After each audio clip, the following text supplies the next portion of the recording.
welcome back to Vinyl Friday, where I go through my records in alphabetical order like a big nerd and talk about why I love them. This week is our last episode as we take a breather between sides A and B of Revolver in our track-by-track expedition throughout the album. So to clarify, next week we're going to do the Beatles again. In the meantime though, we're up to the letter G as we work our way through the alphabet. So today we're going to be listening to The Grassroots, 1968's Midnight Confessions.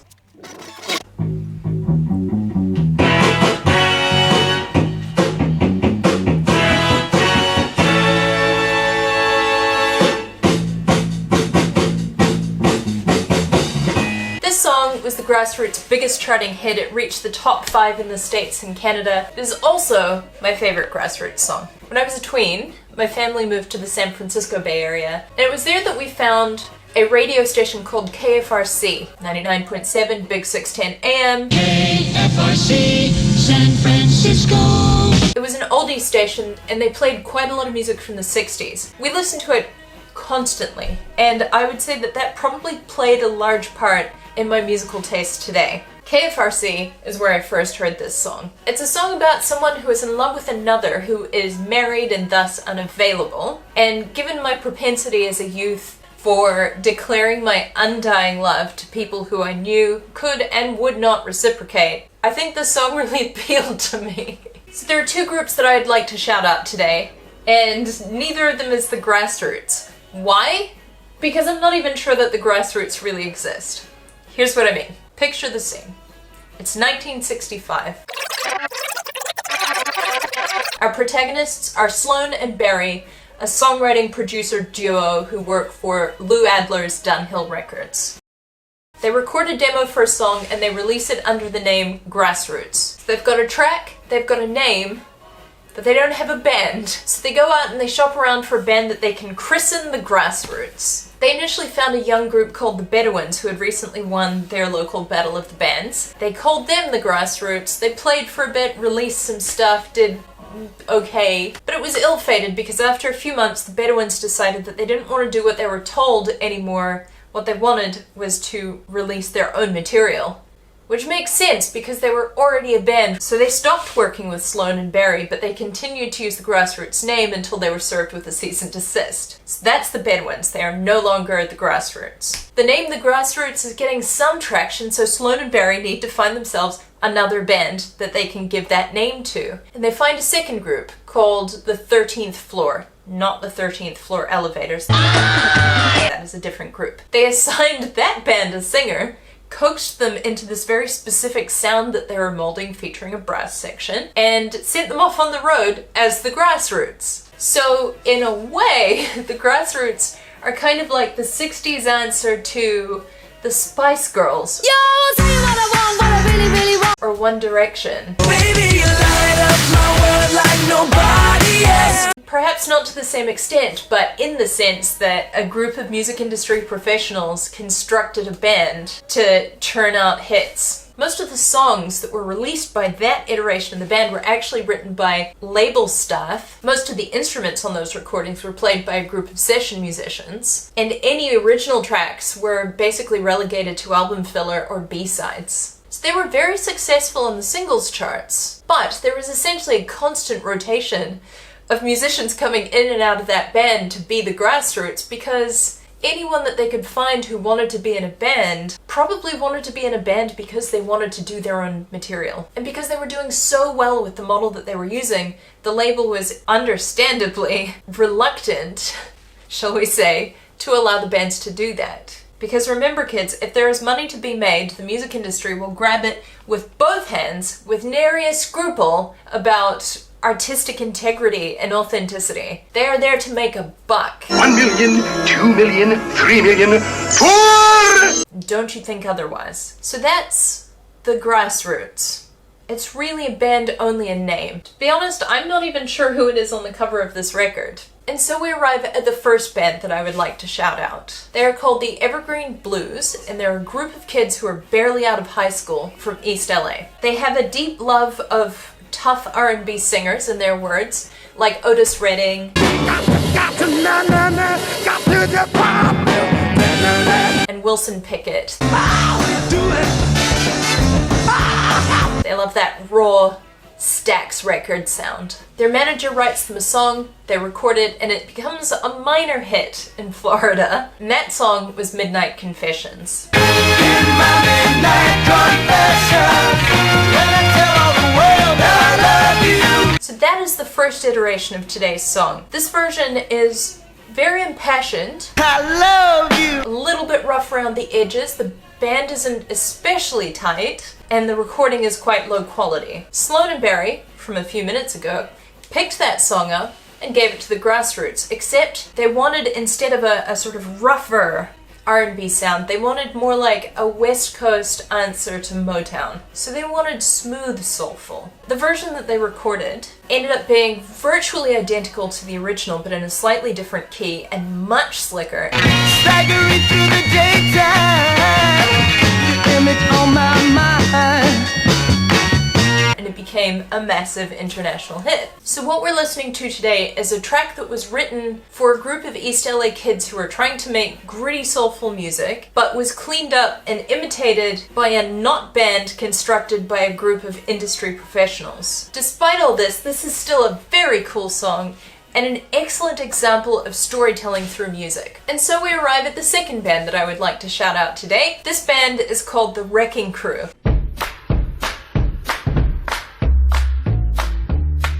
The Wrecking Crew was an unofficial, loosely defined collective of session musicians based out of Los Angeles who played often as uncredited ghost musicians on literally hundreds of top 40 hits. Like if you've heard of Phil Spector's Wall of Sound,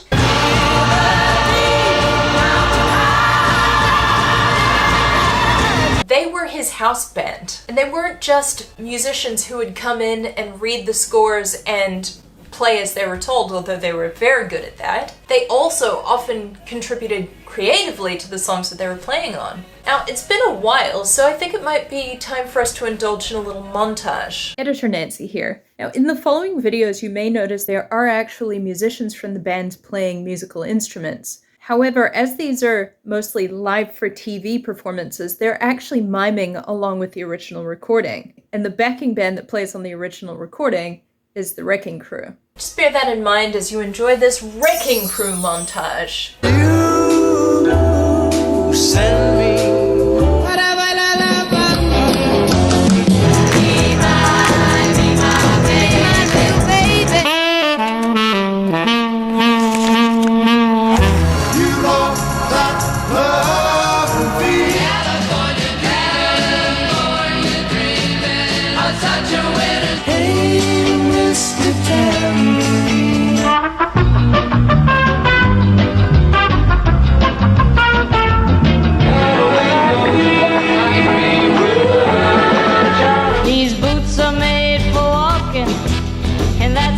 What they'll do. For those who come to San Francisco. Less conversation, a little more action. Still on the line. Everybody's talking at me. Sail on, silver girls, to you.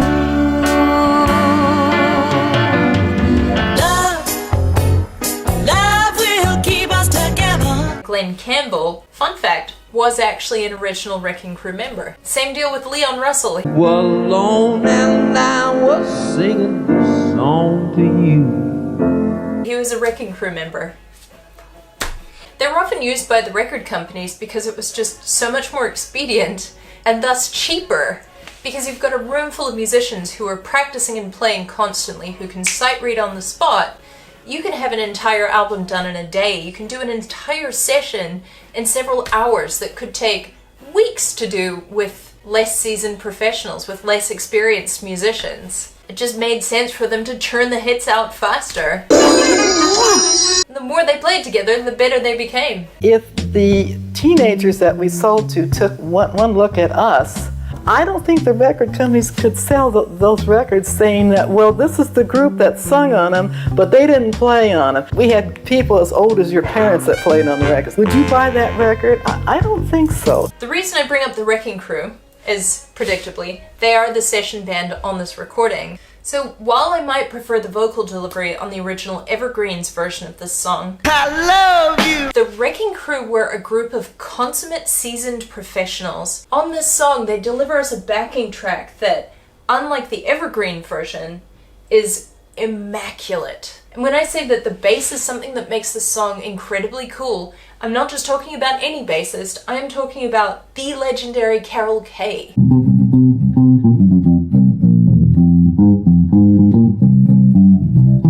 Man, I can't imagine being the only female musician in a room full of male musicians in the mid-60s. Then again, in her own words. You either play it good or you don't play it good. Some people can't handle that, you know, especially some men. They want to think that it was a man that played the bass, but when you hear somebody with balls, that's me.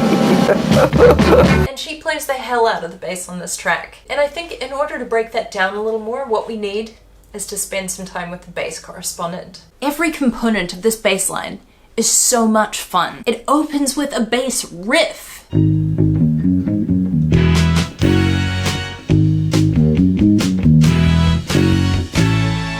And then the verse has this kind of fast, skittering groove to it.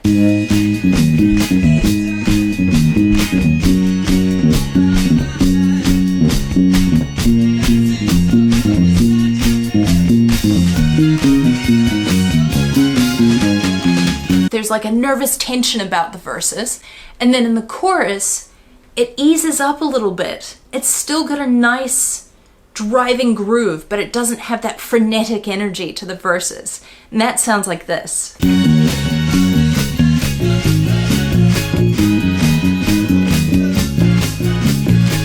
So fun to play. So fun to play. The bass is not only great in isolation, it's perfectly locked in with the tight, punchy drum work of Hal Blaine. So, like, let's listen again to this introduction. Here.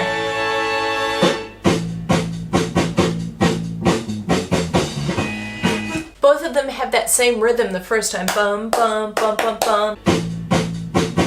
Their timing is perfect. They're so perfectly locked in to one another.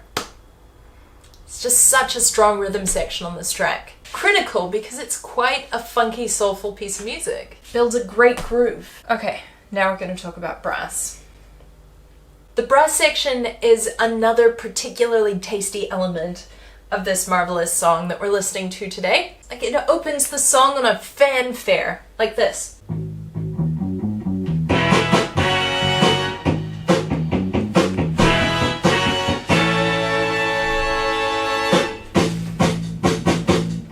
Pretty good. Now, we have someone who has been begging and pleading to make an appearance on this channel. Truth be told, she may not be up to the standard of the other correspondents, but we thought we'd give her a try. Please don't be too harsh on our new brass correspondent. Okay, now, maybe don't tell the others, but I'm sort of making this up as I go along. I don't actually know how to play the trumpet, but yeah, don't tell the others, okay? I just really wanted to be on the show because they looked like they were having such a good time. So anyway, this is what the trumpet does in the introduction.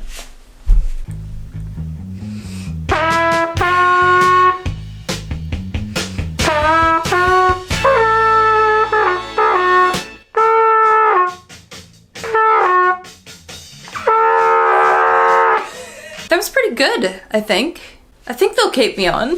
I got most of those 3 notes right. Yeah.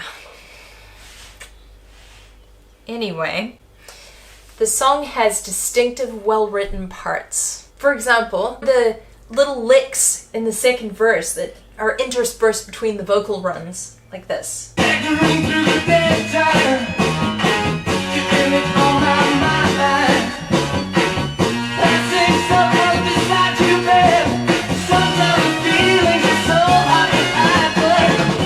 And then there's this bit right at the end of the chorus, which will get the trumpet... No, I think we've had enough of the trumpet correspondent for one day. It sounds like this. Just builds that tension tension at that part of the song. It's just those little moments that punctuate the song and make it just so soulful, so enjoyable. I love them. There's one other thing that I would like to highlight in talking about what makes the song so damn cool, and that is chords. Folks, it's chord time! Hello!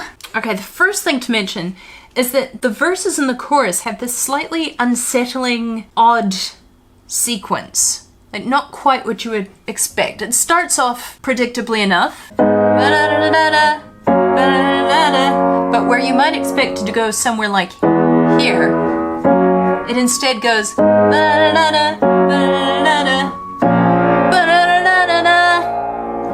and that third chord there sort of shatters your expectations just a little bit and tells you that the song is going to do something a little bit different.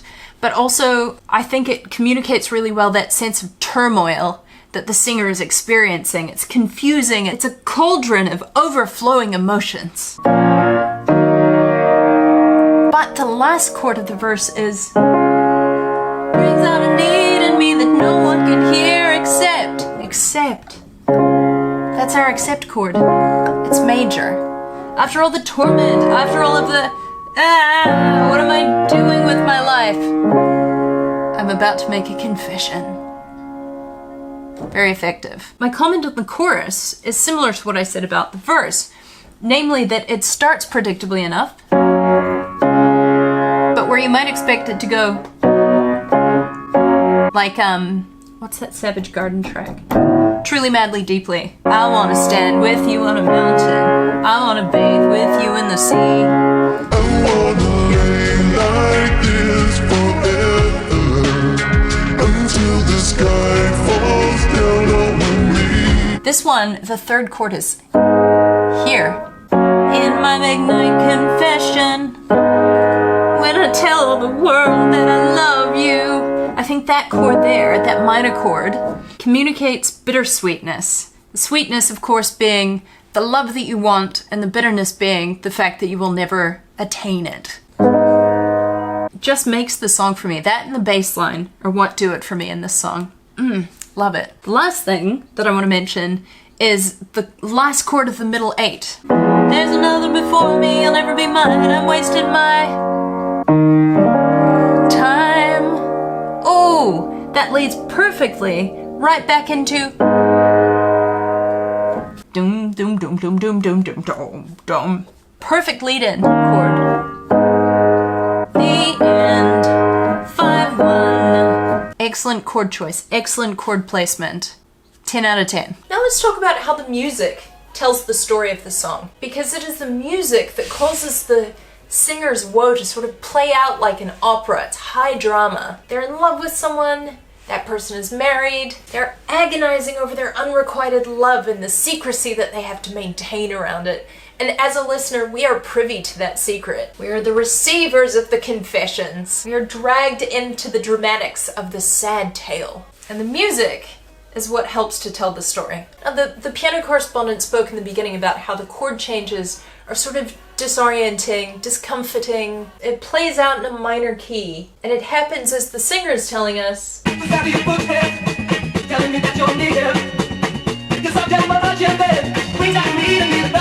so close, and yet so far. This person is in agony, but then at the end of the verse, brings out a need in me that no one can hear except, and we transition into a major key.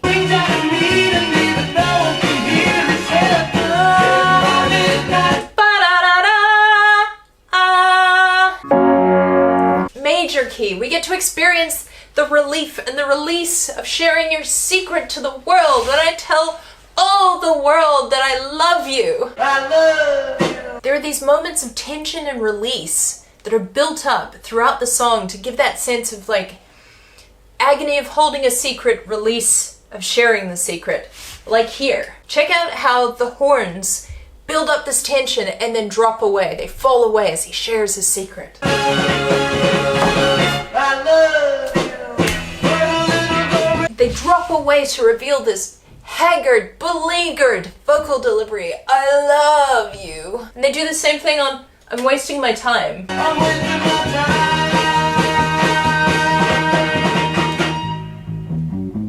The intro teases this, because you've got the horns building up and then dropping away to nothing.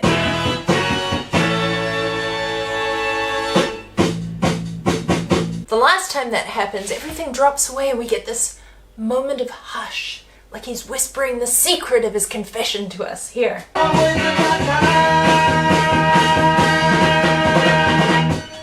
my midnight confession, when I'm telling the world that I love you.